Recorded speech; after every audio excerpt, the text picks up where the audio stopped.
Isang nakakagulat na balita ang inilabas ng NASA.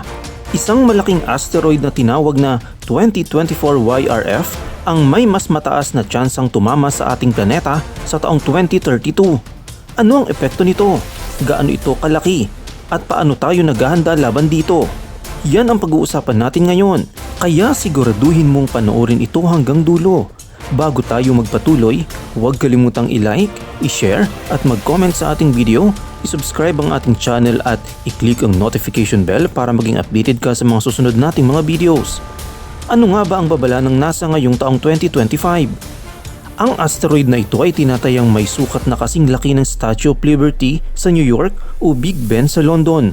Noong una, may 1.2% chance lang ito na tumama sa Earth sa December 22, 2032. Pero ngayon, ayon sa bagong datos ng NASA, ang posibilidad ay tumaas sa 2.3%. Ibig sabihin, isa sa 43 na tsansa itong bumangga sa atin. Ayon sa European Space Agency, hindi pa tiyak ang eksaktong laki ng asteroid. Maaari itong nasa pagitan ng 40 hanggang 90 na metro ang diameter at ang laki nito ay may malaking epekto sa kung gaano kalakas ang magiging impact kung tatama ito sa Earth. Kung ang asteroid ay nasa maliit na sukat na 40 meters, maaari itong magdulot ng localized na pinsala. Pero kung aabot ito ng 90 metro, mas malaking problema ito. Ang epekto nito ay maaaring mas malala pa sa nangyaring Tunguska event noong 1908 na sumira sa mahigit 2,000 square kilometers na kagubatan sa Siberia. Ano nga ba ang ginagawang planetary defense ng NASA? Dahil sa lumalaking posibilidad ng impact, kumikilos na ngayon ang mga eksperto.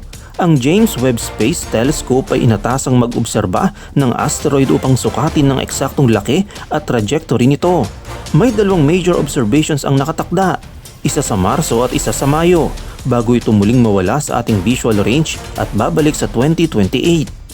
Maliban sa pag-aaral ng orbit nito, pinag-aaralan na rin ng NASA at iba pang space agencies kung kakailanganing gumamit ng planetary defense techniques tulad ng asteroid deflection.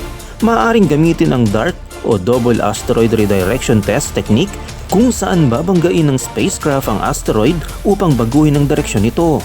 Ano nga ba ang pwedeng mangyari kung tumama ito? Hindi ito extinction level event tulad ng nagpabagsak sa mga dinosaur, pero wag nating maliitin. Ang tinatayang energy na maaaring ipalabas ng impact ay aabot sa 15 megatons ng TNT, 100 beses na mas malakas kaysa sa bombang sumabog sa Hiroshima. Ayon sa International Asteroid Warning Network, ang risk corridor ng asteroid ay sumasaklaw sa Eastern Pacific Ocean, South America, Atlantic Ocean, Africa, Arabian Sea at South Asia. Kung tatama ito sa isang populated na lugar, maaaring magdulot ito ng malawakang pinsala na aabot sa 50 kilometers ang sakop ng shockwave. Hindi pa tapos ang laban. Sa ngayon, ang pinakamagandang gawin natin ay manatiling updated sa mga bagong impormasyon mula sa NASA at iba pang space agencies. Kung tumaas pa ang tsansang tumama ito, maaaring ipatupad ang mga planetary defense measures upang maiwasan ang sakuna. Patuloy tayong maging mapanuri at alerto.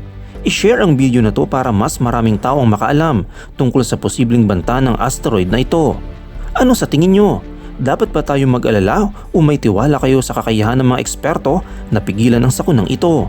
Mag-comment sa comment section at huwag kalimutang mag-subscribe sa Kaalaman Studios para sa mas marami pang kaalaman tungkol sa ating mundo at kalawakan.